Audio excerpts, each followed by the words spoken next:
Good morning students, कैसे हैं आप सभी। उम्मीद करते हैं आप सभी अच्छे होंगे, खूब अच्छे से अपनी पढ़ाई कर रहे होंगे और पीछे की जितनी भी चीजें हैं उनको आप रिवाइज कर रहे होंगे पूरी कंसिस्टेंसी से, पेशेंस से और पूरी लगन से। क्योंकि अगर पीछे की रिवीजन बंद तो सारी पढ़ाई का मजा बंद, सारा पढ़ाई एकदम खराब हो जाएगा।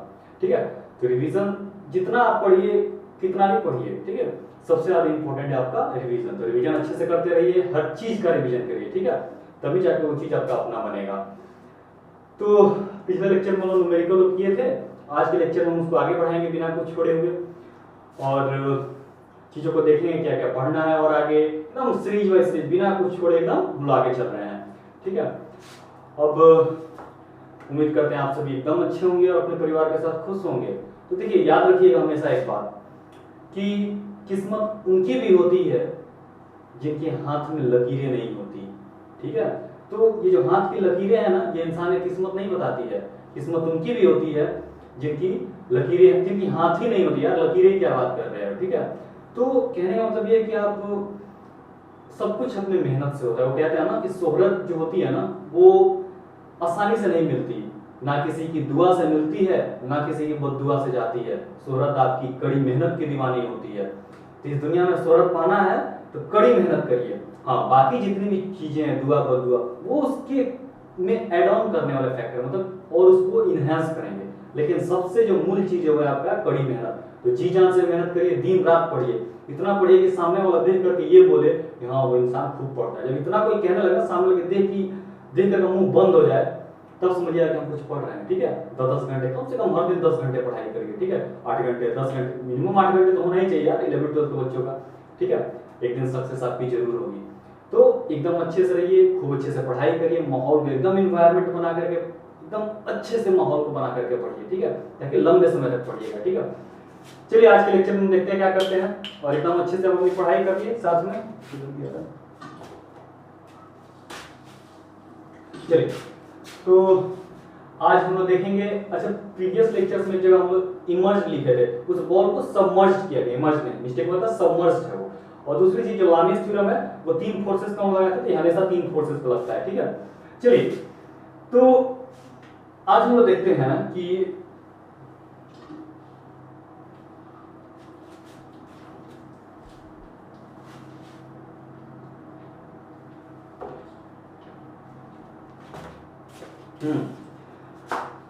लीनियर चार्ज डेंसिटी एक बहुत इंपॉर्टेंट चीज है जिसका आप आगे इस्तेमाल करेंगे, वो है लीनियर चार्ज डेंसिटी। तो ध्यान से देखिए, एक टॉपिक आ रहा है लीनियर चार्ज डेंसिटी। इसके बाद आप लोग पढ़ेंगे सरफेस चार्ज डेंसिटी, फिर वॉल्यूमेट्रिक चार्ज डेंसिटी। इसको लैम्डा से हम लोग डिनोट करते हैं। किस चीज से? लैम्डा से डिनोट करते हैं। ये क्या है? लीनियर। लीनियर मतलब along the line. Along the line जब हम चार्ज को रखते हैं तो उसकी जो एक घनत्व होता है, उसकी जो डेंसिटी होती बनती है अलोंग द लाइन, उसको क्या कहते हैं? Linear charge density. तो लीनियर चार्ज डेंसिटी कुछ और नहीं है, it is defined as the charge per unit length. कैसे डिफाइन करेंगे इसको? तो फिजिक्स के स्टूडेंट को हर डिफिनेशन एकदम फिजिक्स के लैंग्वेज में अच्छे से याद रहनी चाहिए। ठीक है, it is defined as the charge per unit length. It is defined as charge per unit length. It is known as linear charge density. फिर इसी तरह charge per unit area तो surface charge density, charge per unit volume तो volume charge density। फिलहाल हम ये देखेंगे। अब इसको हम कैसे लिखेंगे कि जो लैम्डा हो गया वो क्या है? चार्ज पर यूनिट लेंथ हो गया। अब ये मान लीजिए एक वायर है हमारा, इसका एक छोटा सा एलिमेंट है जिसका लेंथ है dl और इसमें जो चार्ज है वो dq है। तो जो लैम्डा होगा ना, उसको हम क्या लिखेंगे? Charge per unit length. Charge एक छोटे से एलिमेंट के लिए हम लिख रहे हैं सबसे पहले, और उसी से हम पूरे जो पूरा वायर है उसको जनरेट कर देंगे। तो ये जो बड़ा सा वायर है, इसके एक छोटे से इनफिनिटेसिमल स्मॉल पार्ट लिया है जिसका लेंथ dl और उसमें चार्ज dq है। तो जो dq बाई dl हम लेंगे ना, स्मॉल चार्ज बाई स्मॉल उसका पार्ट, तो वो क्या देगा? हमको लैम्डा दे देगा। यहां से हम क्या देखेंगे कि जो लैम्डा dl है ये क्या है? dq है। अब दोनों तरफ अगर हम इंटीग्रेट कर देते हैं तो ये क्या हो जाएगा? ये 0 से l, पूरी लेंथ l है इसकी, और जैसे पूरा चार्ज है वो q है, तो ये 0 से L और ये 0 से Q, तो लैम्डा इंटू एल, डीएल का इंटीग्रेशन L और डी क्यू के लिए यहाँ पे आ जाएगा Q। यहाँ से हम क्या देखेंगे कि lambda equal to Q by L. Clear है? लैम्डा की वैल्यू क्या आ गई? Q by L. व्हेन, ये कब है? जब लैम्डा कांस्टेंट है, क्योंकि लैम्डा अगर वेरिएबल है हर जगह पर तो गलत हो जाएगा। ये इंटीग्रल में से लैम्डा बाहर कब आएगा? जब कांस्टेंट होगा। तो ये इक्वेशन तब वैलिड है जब लैम्डा क्या होगा? कांस्टेंट होगा। तो आपसे कभी कभी क्वेश्चन पूछ देगा कि ये कब रिजल्ट आता है? जब लैम्डा कांस्टेंट होता है, तब हम ये अप्लाई करेंगे। अगर कांस्टेंट नहीं होगा, मान लेते हैं वायर इसमें यहाँ कुछ चार्ज की डेंसिटी कुछ और, यहाँ कुछ और, यहाँ कुछ और, तो बदल रहा है नहीं, तो मान लेते हैं किसी एक प्रोग्रेशन में बदल रहा होगा या लैम्डा की कुछ वैल्यू होगी जिसके क्रम में वो बदल रहा होगा, तो उस समय लैम्डा वेरिएबल हो जाएगा। तो फिर हम ये ना लिख के ये लिखेंगे। क्लियर है? तो फिर अगर if lambda is not constant, then जो हमारा, अगर हम चार्ज निकालना चाहते हैं dq, तो लैम्डा dl होता है। क्या होता है? Lambda dl। इसको सिंपल ये कर देते हैं q और ये लैम्डा dl। मतलब फिर हम चार्ज कैसे निकालेंगे? चार्ज लैम्डा और ये जो dl इसको इधर लेकर के आ जाएंगे। मतलब यहाँ से हम देखेंगे ये क्या निकला, जो हमारा dq, इसको जब हम पूरी तरह से इंटीग्रेट कर दें तो q दे देगा, मतलब क्या हो जाएगा? लैम्डा टाइम्स dl हो जाएगा। क्लियर है? और जैसा लिमिट रहेगा सब लगा देंगे। तो हम ये रिजल्ट यहाँ से दो रिजल्ट देखे, हम एक रिजल्ट ये देखे कि lambda equal to q by L है। ये कब है? जब लैम्डा कांस्टेंट है। और ये वाला जो रिजल्ट आया q equal to integration of lambda dl, ये कब है? जब लैम्डा वेरिएबल है। क्लियर है? तो ये दोनों रिजल्ट आप याद रखिएगा। इसका आगे इस्तेमाल करके हम न्यूमेरिकल सॉल्व करेंगे। ठीक है, इनको नोट कर लीजिए इसको।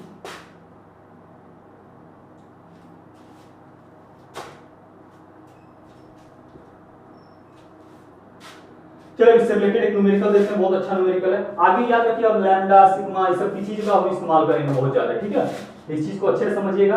कांस्टेंट है लैम्डा तो q बाई एल, लैम्डा ये फॉर्मूला, और अगर वेरिएबल है तो लैम्डा q, और चार्ज निकालना है किसी वायर पे तो लैम्डा इनटू dl का इंटीग्रेशन प्रॉपर लिमिट के साथ। क्योंकि चीजें वेरिएबल हो जाएंगी तो फिर हर जगह अलग अलग होंगी। एक वैल्यू कैसे लगा सकते हैं आप लैम्डा की? लैम्डा की कोई प्रॉपर वेरिएबल वैल्यू दिया रहेगा, थीटा के साथ बदलेगा या कुछ भी, उस केस में आप इंटीग्रेशन लगाएंगे। एक छोटा सा एलिमेंट लेंगे, जिस हिसाब से बदलेगा उस हिसाब से उसको इंटीग्रेट करेंगे आप।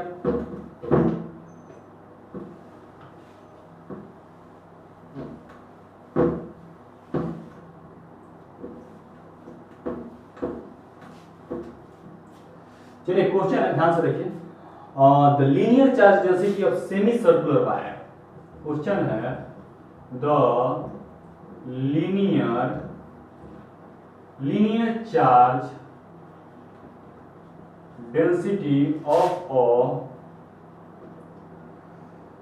semicircular, कैसा है? semicircular wire varies with theta, किस varies with theta as, कैसे बदल रहा है? lambda equal to lambda naught sin theta, lambda equal to lambda naught sin theta, where lambda naught is constant, where ये जो lambda naught है ना, lambda naught वो क्या है? constant है। Clear? Find the total charge on the wire. क्या करना है आपको? Find the total charge on the wire. बहुत अच्छा क्वेश्चन है। इसी तरह से बेसिक क्वेश्चन से आप अच्छे से क्वेश्चन में चले जाएंगे। ध्यान देखिए क्या दिया है? Linear charge density of semi circular wire. एक सेमी सर्कुलर वायर है, ये सेमी सर्कुलर वायर है। क्लियर? इसका सेंटर, अब देखिए इसका कुछ लेंथ होगा ना अपना, ये वाला वायर है, ये वायर है, ये तो हम बस ऐसे ही जोड़े हैं, ये वायर है हमारा। क्लियर है? अब इसमें जो लैम्डा है वो किस तरह से बदल रहा है? लैम्डा फिक्स नहीं है, देखिए थीटा के हिसाब से बदल रहा है। अब यहाँ सेंटर है, सेंटर से अब देखिए हर पॉइंट की दूरी, यहाँ थीटा कुछ और होगा, यहाँ थीटा कुछ और, ये थीटा देख रहे हैं बदल रहा है कि नहीं? थीटा, तो थीटा बदल रहा है, तो हर थीटा के साथ इससे जो चार्ज है वो भी बदल रहा है, और वो यही रेट है जो बदल रहा है। क्लियर है? अब हम क्या निकालना है? टोटल चार्ज निकालना है। तो हम यहाँ के स्मॉल एलिमेंट जनरेट करेंगे, क्योंकि यहाँ तो लैम्डा वेरिएबल है, तो कौन सा फॉर्मूला लगाएंगे? q equal to integration lambda dl। यहाँ पे हम एक स्मॉल एलिमेंट लेंगे d थीटा, ये वाला जो दूरी है वो क्या हो जाएगा? आप यूनिट एंड डायमेंशन में पढ़े हैं कि अगर कोई इस तरह से आर्क है और ये थीटा है और ये रेडियस है, ये लेंथ है, तो जो लेंथ होता है सॉरी जो थीटा होता है वो L बाई आर होता है। ये पढ़े हैं ना, यहाँ से L क्या होता है आर थीटा। ये जो dl है स्मॉल दूरी वो क्या हो जाएगा, अगर ये रेडियस r है तो r डी थीटा हो जाएगा। लेंथ क्या होता है r इंटू एंगल थीटा, तो r radius into angle D theta, तो r डी थीटा हो गया ना एलिमेंट हमारा। चलिए अब इससे लगा लेते हैं, ठीक है। एक छोटा सा एलिमेंट माने हम, उससे जो रिलेटेड आर्क है उसकी लंबाई निकाले, क्योंकि theta equal to L by R होता है, तो L equal to R theta, यहाँ से dl equal to R D theta. तो यहाँ से हम सॉल्यूशन कर देते हैं। हियर सॉल्यूशन में हम क्या करेंगे, q equal to lambda dl, ये हम लगाएंगे। यहाँ से लैम्डा की वैल्यू हम क्या लिखेंगे, lambda naught sine theta, dl की जगह हम क्या लिख देंगे आर डी थीटा, वहां से मेरा आ गया है आर डी थीटा। क्लियर है, फिगर बना लीजिएगा, बिना फिगर के फिजिक्स का कोई डायग्राम न्यूमेरिकल नहीं करना है, ठीक है। अब इसका इंटीग्रेशन कर देंगे और थीटा की वैल्यू कहां से कहां जाएगी, थीटा कम से कम यहां हो सकता है तो 0, फिर उठते जाएगा तो 90 180 तक यहां आ जाएगा, तो 180 हो जाएगा, मतलब कि 0 से पाई जा सकता है, तो 0 से पाई डी थीटा बदलेगा।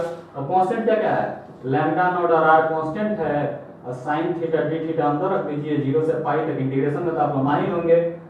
चलिए कितना होगा sin थीटा का इंटीग्रेशन, माइनस cos थीटा होता है, तो माइनस cos थीटा 0 से पाई तक, sin हटाने के लिए लिमिट इंटरचेंज कर देते हैं, lambda naught R cos theta 0 से पाई माइनस खत्म। अब लैम्डा नॉट आर एक बार cos 0 तो 1 और cos पाई माइनस 1, मतलब 1 माइनस माइनस 1 1 प्लस 1 2 हो जाएगा, 2 लैम्डा नॉट आर, ये हमारा q आ गया। क्लियर है, हमारे q का वैल्यू क्या आया 2 lambda naught r, 2 lambda naught r। ये हमारे टोटल चार्ज, यही हमारे सर्कुलर वायर जो है हमारा सेमी सर्कुलर वायर, ये वाला, इस पे जो नेट चार्ज है ये वाला, उस पे कितना नेट चार्ज है total, q equal to 2 lambda naught r। Clear है, एक अच्छा न्यूमेरिकल था, बेसिक इंटीग्रेशन, तो और यही चीज का इस्तेमाल है। यहाँ लैम्डा क्या है, वेरिएबल है, तो इसीलिए हम इस चीज का इस्तेमाल किए हैं, ठीक है। छोटे से एलिमेंट को लेकर के पूरा वायर जनरेट किए हैं, नोट कर लीजिए इसको।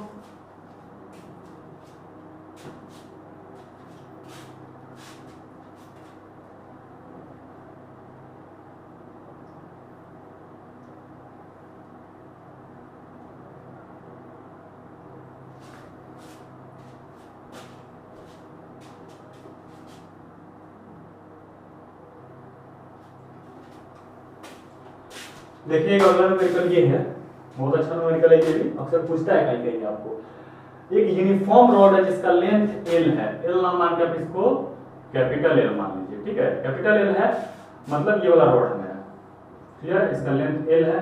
अब यहां से इसका जहां खत्म हो रहा है ना, यहां से एक r दूरी पर एक हम पॉइंट चार्ज रख दे रहे हैं Q, एक पॉइंट चार्ज रख दिया हम यहाँ पे Q। अब पूछ रहा है कि ये जो रॉड है ना हमारा ये वाला, इस रॉड पे हमें लीनियर चार्ज डेंसिटी लैम्डा दिया हुआ है, चार्ज बिछाए हम इस रॉड पे, लैम्डा उसका रेट है, linear charge density lambda constant है, कांस्टेंट रेट से हम इस पे चार्ज बिछाए हैं। तब ये चार्ज रॉड एक तरह से आप कह सकते हैं, तो इसके सामने अगर कोई हम चार्ज लाएंगे तो उस पे फोर्स लगाएगा ना जी, कूलम्ब फोर्स, तो कितना फोर्स लगाएगा यही हमको निकालना है। तो देखिए इसके पहले हम लोग पॉइंट यहाँ कोई दूसरा चार्ज रहता था Q1 और ये Q2 रहता था, तो हम फोर्स निकाल लेते थे Q1 Q2 by 4 pi epsilon naught r square. लेकिन यहाँ पे अब तो सिंगल ये पार्टिकल नहीं है, एक तो सिस्टम आ गया यहाँ पे कंटिन्यूअस। अब क्या करेंगे आप यहाँ भी पार्टिकल है, यहाँ भी पार्टिकल है, तो अब क्या करेंगे आप, तो इसका भी फोर्स होगा, इसका भी फोर्स होगा, इस तरह इनफाइनाइट फोर्सेज आ जाएंगे हर पार्टिकल का। तो आप क्या करेंगे इस केस में, एक छोटे से इसका एलिमेंट लेंगे, उसका फोर्स निकालेंगे, वो डीएफ निकलेगा, उसको पूरे ये जो वायर है इसके लेंथ पर इस रॉड पे इंटीग्रेट कर देंगे, तो क्या हो जाएगा टोटल फोर्स सम अप हो जाएगा। इंटीग्रेशन मतलब क्या, ऐड हो जाना, तो छोटे छोटे जो जितने फोर्स थे वो ऑटोमेटिक ऐड हो जाएंगे, जितने भी इनफाइनाइट फोर्स थे तब वो फाइनल फोर्स मिल जाएगा।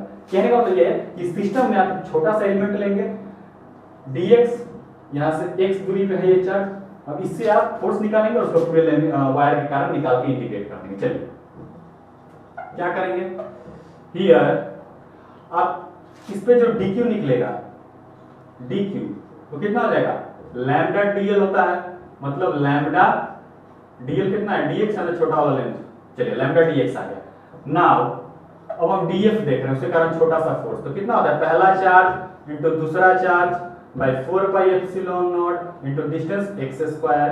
अब क्यू और डी क्यू की जगह लैम्डा डी एक्स, तो ये कांस्टेंट इधर रख दिए और जो डी एक्स है इधर और इधर एक्स स्क्वायर, ये निकल गया हमारा डी एफ।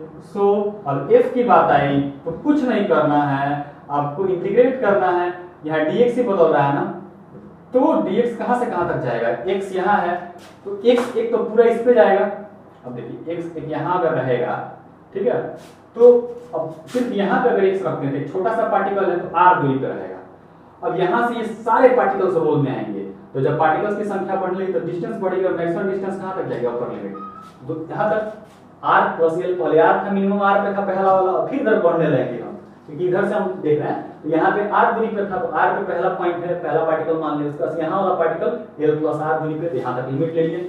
सॉल्व करेंगे तो ये इसकी वैल्यू आएगी। अब आप जानते हैं कि dx बाई एक्स स्क्वायर कितना होता है भाई, कितना होता है इंटीग्रेशन x पावर -2 तो -2 प्लस एक, अगर xn का इंटीग्रेशन करते xn plus 1 by n plus 1 होता है, तो -2 प्लस 1 बाई -2 प्लस 1 तो कितना होता है, -1 बाई -1, तो -1 बाई x होता है। क्लियर है, तो यहाँ से क्या आ जाएगा, q lambda by 4 pi epsilon not, और ये -1 बाई x आएगा तो लिमिट इंटरचेंज कर देते हैं, तो 1 बाई x, और ये जो r प्लस l नीचे कर देते हैं, r ऊपर कर देते हैं। यहाँ से फिर हम सिंपल देखेंगे कि क्या आएगा हमारा, ये f जो आ जाएगा वो हो जाएगा q times lambda into 4 pi epsilon not, और एक बार x यहाँ रखेंगे तो 1 बाई r, माइनस होता है, फिर लोअर लिमिट रखेंगे 1 बाई r प्लस l, और इसको सॉल्व कर देते हैं तो हमको मिलता है q टाइम्स लैम्डा, इसको थोड़ा सा और लगाते चलिएगा, अच्छा लगता है, ठीक है, बिना और के इक्वल टू यूज नहीं करते हैं हम लोग, बाई 4 पाई एप्सिलॉन नॉट, और ये r प्लस l यहाँ माइनस r यहाँ, और नीचे r into r plus l, और इसको बंद, r से r खत्म, मतलब q lambda l by 4 pi epsilon not r into r plus, ये f आया, नेट फोर्स f लग रहा है इस पे, तो कितना आया, q lambda l by 4 pi epsilon not r into r plus l, ये आंसर है। बहुत आसान था, कोई कुछ नहीं था, छोटा सा एलिमेंट लिया उसको इंटीग्रेट कर दिए, आपका रिजल्ट यहाँ नोट कर लीजिए इसको।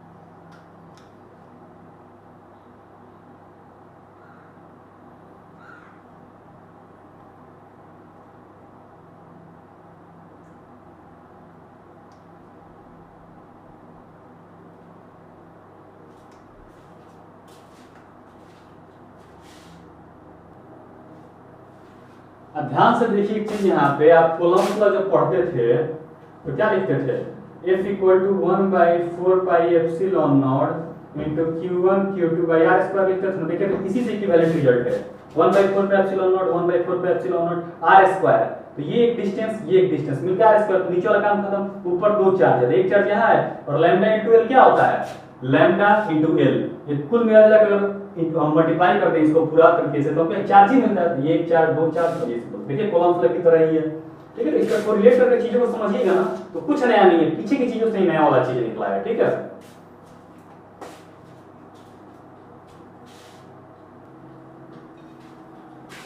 तो चलिए आज के लेक्चर में इतना ही, अगले लेक्चर में फिर हम इससे आगे न्यूमेरिकल्स करेंगे और अच्छे न्यूमेरिकल्स करेंगे। तब तक आप अच्छे से पढ़ते रहिए, ऑल द बेस्ट।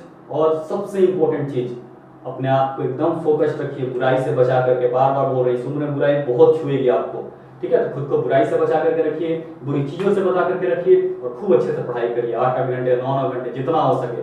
अंदर से एक आवाज आने लगेगी, हाँ अब हो रहा है पढ़ाई, और जब ऐसी आवाज आने लगेगी ना, तो कॉन्फिडेंस की फिर ये नहीं कहिए कि हमारे अंदर कॉन्फिडेंस नहीं आ रहा है। जो लोग बोलते हैं ना कि यार हमारे अंदर कॉन्फिडेंस ही नहीं आ रहा है, अबे चुतिए, वो कॉन्फिडेंस आता नहीं है, जब मेहनत करोगे ना, हाथ जब चलेगी तो कॉन्फिडेंस अपने आप निकलने लगती है, ठीक है। तो कॉन्फिडेंस कहीं से मिलता नहीं है, आप लोग मेहनत करिएगा तो कॉन्फिडेंस अपने आप आ जाएगा, ठीक है, ठीक है। और पुरानी चीजों जब चीजों को अच्छे से कर लीजिएगा तो जो नई नई चीजें आएंगी ना, उनको भी टैकलिंग पावर आपके पास आ जाएगा अच्छे से, ठीक है। तो कुल मिला के अच्छे से पढ़िए और रिवीजन को अच्छे से करिए, माँ बाप के साथ रहिए, उनके ब्लेसिंग्स के बीच रहिए, खुश रहिए, ठीक है। All the best.